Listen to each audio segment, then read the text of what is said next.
Alors, dans cette vidéo, on continue toujours avec l'évolution de la monnaie. On va parler de la dématérialisation de la monnaie. Mais dans cette vidéo, vu qu'on tend, c'est vraiment la dernière vidéo de ce chapitre, il est important de faire un petit rappel de tout ce qu'on a vu jusqu'ici. Donc, parlant de la monnaie, on a vu que la toute première monnaie ou bien le tout premier moyen d'échange, c'était vraiment la monnaie marchandise, c'est-à-dire le troc, qui a montré ses limites.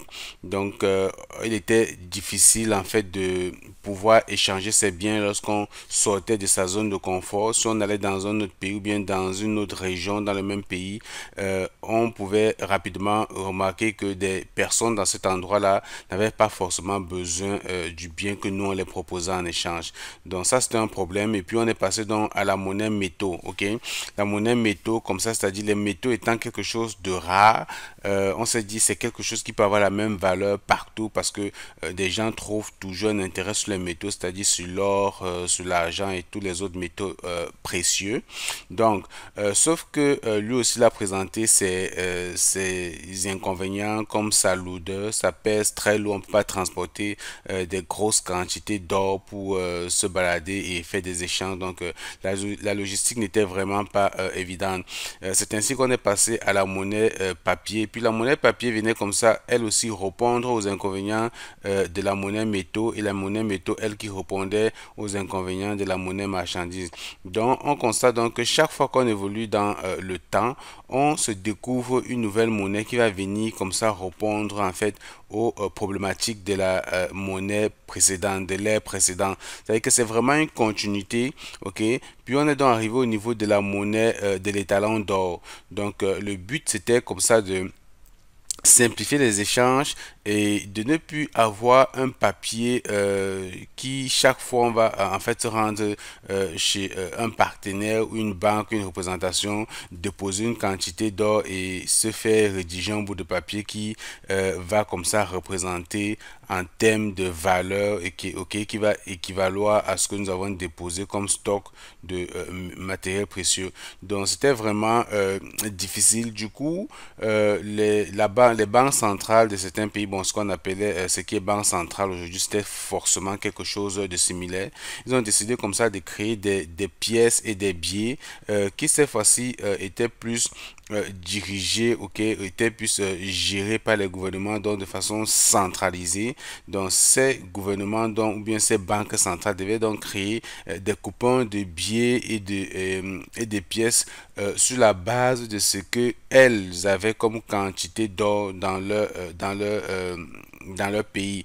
Donc chaque pays pouvait donc comme ça imprimer une quantité de monnaie sur la base de sa quantité d'or. Mais comme on a constaté dans la précédente vidéo, les pays à un moment donné se sont rendus compte que leurs besoins devenaient croissants et tellement croissants que la quantité d'argent qu'ils avaient allait au-delà de leurs réserves d'or. Donc tous les pays unanimement ont commencé comme ça à décider que il était temps que chacun crée vraiment la quantité de monnaie dont elle a besoin à l'infini. Malheureusement, sauf certains pays pauvres qui ne peuvent pas eux aussi profiter de cela, de créer leur monnaie à volonté. C'est bizarre ce que la vie peut faire à certains pays. Donc, et puis, donc, on a évolué autour des années 2006 à 2010. Donc, on a évolué au niveau de la monnaie dématérialisée avec les cartes de crédit. Avec l'avènement d'Internet, les banques ont comme ça découvert la technologie, ok, d'un point du monde à un autre. On pouvait s'échanger comme ça la monnaie rapidement et avec des cartes Visa. Donc, bref, Internet est venu permettre en fait de créer une nouvelle type de monnaie et aujourd'hui la monnaie électronique est quelque chose d'assez palpable, ok? C'est-à-dire que aujourd'hui partout dans le monde, c'est-à-dire que vous avez votre argent en banque et puis vous fonctionnez vraiment de façon numérique. Lorsque votre compte bancaire, vous vous connectez sur votre portail en ligne de votre banque, vous voyez votre argent, c'est vraiment du numérique, ok? Vous n'êtes pas obligé d'avoir l'argent cash ou l'argent papier. Donc l'argent numérique ou bien la carte bancaire ne vient pas comme ça remplacer la monnaie numérique, mais elle vient résoudre un autre problème, ok? La rapidité des échanges et et vraiment l'évolution de la technologie qui fait en sorte que aujourd'hui de façon très rapide on peut s'échanger de l'argent d'un pays dans un autre, on peut s'envoyer les virements internationaux vraiment en quelques secondes. Et puis, ça résout également un problème du coup pour les banquiers qui ont comme ça la possibilité de suivre les transactions, c'est-à-dire vraiment de contrôler les transactions de tout le monde, de savoir combien chacun dans son compte et qu'est-ce qu'il fait de son argent. Donc, voilà pourquoi de plus en plus, même dans certains pays, le gouvernement encourage beaucoup plus les gens à utiliser les cartes de crédit parce que ça leur donne comme ça la possibilité de voir, de contrôler vos faits et gestes, ok, et de savoir qu'est-ce que vous dépensez, qu'est-ce que vous faites. Mais lorsqu'on a raconté tout ça, on va seulement se dire, mais c'est quoi l'origine de la crypto-monnaie là, dans tout ça? D'où vient la crypto-monnaie? Alors, vous devez comprendre que, en fait, au niveau des années, autour des années 2004-2006, ok, plus exactement en 2008, on a eu une crise mondiale qui a vraiment frappé tous les pays du monde. C'était vraiment une grosse crise. D'ailleurs, la crise pré-Covid, après la Covid, après la pandémie, s'avait beaucoup plus sévère que celle de 2008. Donc, il faut s'attendre vraiment à de grosses surprises. Bref, en 2008, donc, il y a ce qu'on a appelé la crise des subprimes. La crise des subprimes, c'est vraiment une crise aux États-Unis. C'est une crise immobilière. Je vais vraiment vous expliquer ça rapidement, mais vous pouvez vous-même faire des propres recherches pour comprendre c'est quoi la crise des subprimes. En fait, il faut savoir qu'en Amérique du Nord, le système de crédit, de prêt, c'est quelque chose de très ancré dans les habitudes. C'est-à-dire que c'est rare, lorsque vous venez d'autres pays, quand vous arrivez aux États-Unis, au Canada, de voir à quel point les banques sont capables de vous poursuivre, de vous chasser pour vous offrir, pour vous octroyer des crédits. C'est-à-dire qu'on vous poursuit avec le crédit, on vous chasse avec le crédit. Quand on vient des pays où on n'a pas l'habitude des crédits, vraiment, ça dépasse l'entendement. Mais en fait, c'est ça. C'est que au Canada donc, ou en Amérique du Nord en général, on prend une voiture à crédit, ok, on prend une maison à crédit, on prend des biens à crédit, on prend presque tout à crédit, on prend même un billet d'avion et on prend des vacances à crédit. Sauf qu'en général, les crédits sont octroyé sur la base de certains acquis. C'est-à-dire que la banque, lorsqu'elle vous donne du crédit, elle aimerait s'assurer que vous, en retour, vous allez être capable de rembourser. Des fois, on essaie de voir c'est quoi votre salaire, c'est quoi vos revenus sur 2, 3 ans. Vous avez des revenus conséquents. Donc, on peut vous faire un crédit, on peut vous octroyer un crédit parce qu'on sait que, bon, sur la base de ce que vous avez comme revenu depuis un certain temps, vous êtes quelqu'un de crédible. Mais aux États-Unis, les banques ont donc trouvé un moyen d'offrir des crédits à des personnes à risque, ok? C'est-à-dire des personnes qui n'avaient vraiment pas des atouts pour rembourser le crédit, c'est-à-dire des personnes qui n'avaient pas vraiment des emplois conséquents, bref, qui pouvaient avoir des difficultés d'emploi. Mais les banques et certains systèmes, en fait, ont trouvé le moyen d'octroyer des crédits à ces personnes-là, ok? Sauf que ces personnes-là ne pouvaient pas bénéficier des avantages ou bien des taux d'intérêt préférentiels. Donc, il devait avoir des taux d'intérêt non préférentiels, c'est-à-dire un peu plus élevés que d'autres personnes qui ont vraiment tous les atouts pour avoir un crédit, qui ont un bon salaire, qui ont un bon revenu, bref, qui ont tous les atouts. Alors, donc, à un moment donné, les taux d'intérêt au niveau des banques ont considérablement baissé en Amérique. Ok, on parle principalement de l'Amérique, des États-Unis. Les taux d'intérêt à un moment donné, autour des années 2004-2006, ont beaucoup baissé. Ok, ce qui fait que les ménages, ces ménages-là, donc ces personnes pauvres qu'on va appeler ici les subprimes, ont donc profité de cette occasion-là pour aller comme ça prendre les crédits immobiliers, les hypothèques. Ok, donc beaucoup de personnes se sont retrouvées dans les hypothèques à prendre énormément de crédits. Ok, mais sauf que en général, ces crédits sont offerts sur ce qu'on appelle des taux variables, c'est-à-dire que la banque va vous donner des taux variables. Ok, c'est pas un taux fixe. Vous allez prendre un crédit à 1%, mais on va vous dire que ce 1% là, dépendamment de la condition économique et plein d'autres phénomènes et plein d'autres aspects, votre taux d'intérêt pourra augmenter dans le temps. Ok, donc ce qui s'est passé, c'est que autour des années 2007 ou 2008 par là, la banque centrale, c'est-à-dire que la Fed, la banque centrale des États-Unis, a augmenté considérablement les taux d'intérêt qui sont passés de 1% à environ 5%. Les taux d'intérêt étant devenus très énormes, ces ménages-là déjà qui sont des personnes en difficulté n'étaient donc plus capables de rembourser leur hypothèque. Ils n'étaient plus capables de payer leurs dettes. Ok, donc toutes ces personnes n'étaient plus capables de payer leurs dettes. Alors pourquoi toutes ces personnes n'étaient plus capables de payer leurs dettes et pourquoi les taux d'intérêt ont augmenté? Vous avez vu tout à l'heure, on a dit que les banques avaient décidé comme ça d'imprimer autant d'argent qu'elles veulent. Ok, la conséquence lorsque les banques impriment autant d'argent qu'elles veulent dans certains pays, on a expliqué dans la précédente vidéo, comme c'est le cas actuellement dans beaucoup de pays pour résoudre le problème de la pandémie, les banques impriment vraiment beaucoup d'argent pour aider les familles, les entreprises et tout ça là à rester debout. Ce qui va se passer, c'est qu'à un moment donné, et c'est ce qui se passe actuellement au moment où je tourne cette vidéo, il y a déjà, on annonce déjà de l'inflation partout dans le monde. Ce qui va se passer, c'est qu'à un moment donné, lorsqu'on va déconfiner tout le monde, lorsque les gens vont sortir de leur maison, vont reprendre vraiment la vie commune, habituelle là, il y aura beaucoup d'argent en circulation. Parce que les gens étant restés à la maison, non, beaucoup de gens ont plus épargné, n'ont vraiment pas dépensé.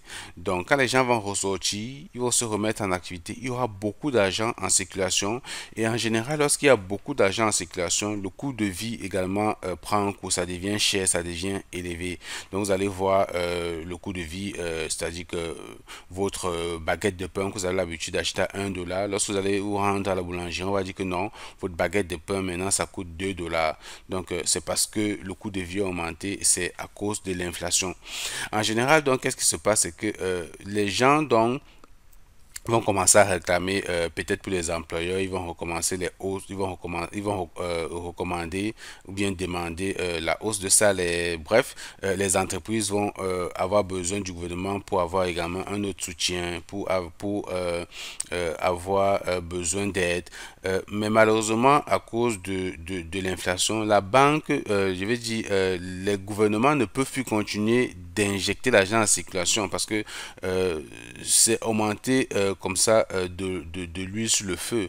Donc, les banques ou les gouvernements n'étant pas, ne pouvant plus continuer indéfiniment de mettre de l'argent en circulation, alors la possibilité, le moyen pour eux de stopper ça serait d'augmenter les taux d'intérêt. Parce que quand on augmente les taux d'intérêt, ce qui se passe, c'est que ça évite aux personnes de venir en banque comme ça emprunter de l'argent. Donc, les gens viennent moins sortir de l'argent dans les banques. L'argent reste plus en banque, ok? Parce que si tout le monde vient rapidement sortir son argent en banque, ses épargnes en banque, alors ça crée un problème. C'est-à-dire que la banque devient insolvable, elle peut plus résoudre certains problèmes.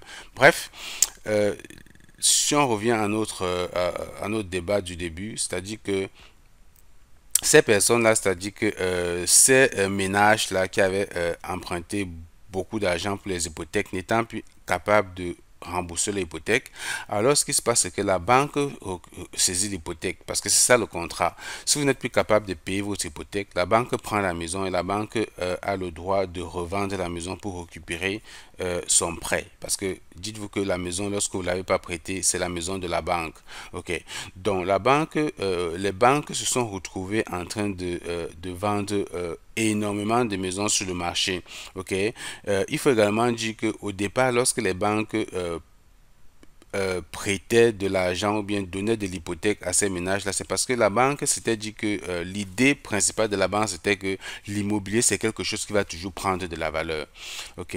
C'est-à-dire que on vous prête de l'argent pour avoir une maison, mais on est certain que même si vous ne remboursez pas, avec les années, votre maison continue à prendre quand même de la valeur. Donc la banque s'était toujours dit qu'elle ne peut pas perdre. Si elle récupère votre maison dans 2 ans, dans 3 ans, la maison aura pris un peu plus de valeur. Donc, si elle vend, elle va vendre un peu plus cher que son prix à l'origine. Elle va pouvoir toujours dégager ses bénéfices ou bien ses profits.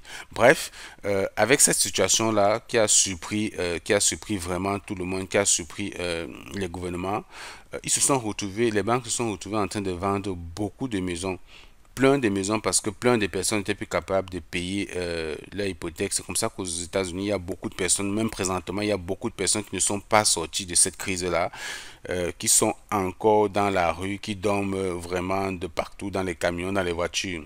Donc, vous pouvez également chercher sur Internet, vous allez voir en fait la crise, les impacts de la crise de 2008 jusqu'à aujourd'hui. Donc, lorsqu'il y a donc beaucoup de vendeurs sur un marché, qu'est-ce qui se passe? C'est que les prix baissent. OK? Donc, les prix des maisons ont baissé. Les prix de l'immobilier ont baissé. Donc, les banques devaient se retrouver en train de vendre des maisons à perte. OK? Donc, elles vendaient les maisons beaucoup moins cher que le prix de l'hypothèque ou le prix de la dette. Donc voilà ce qui a donc créé un gros problème et qui a donc mis les banques centrales, les banques américaines dans de sérieux problèmes. Et comme ça, ce problème étant, bref, les États-Unis étant quand même le poumon du monde, cela s'est impacté dans tous les pays du monde entier. Dans tous les pays du monde entier ont ressenti ce problème, ok, dont l'origine était vraiment les États-Unis. Donc voilà, en fait, expliquer avec mes propres mots pour vous amener à comprendre certaines choses. Donc ça se peut que ce soit pas clair, que j'ai fait des erreurs. Vraiment comprenez que j'essaie d'expliquer des choses qui me dépassent moi-même parce que là on parle de finances, d'économie, c'est pas évident. Mais vous comprenez en fait le sens en fait et l'origine du problème. Donc alors, à partir de là, donc, certaines personnes se sont mises à réfléchir et ont commencé à avoir un doute des gouvernements et des banques, ok? On commençait à dire non, on peut plus faire confiance à ces institutions-là, c'est de trop.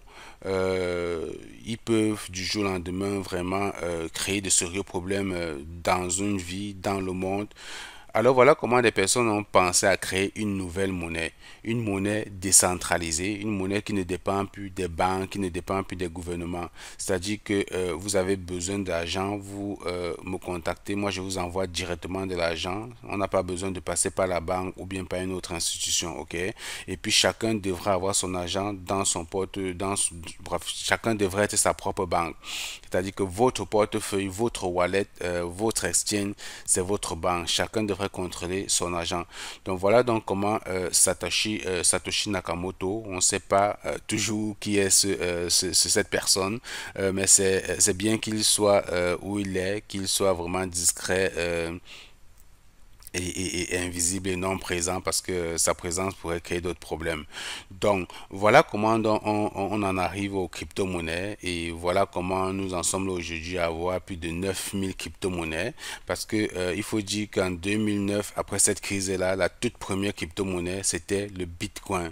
Mais au-delà du Bitcoin, on a aujourd'hui plein d'autres crypto-monnaies qu'on va voir dans les prochaines vidéos.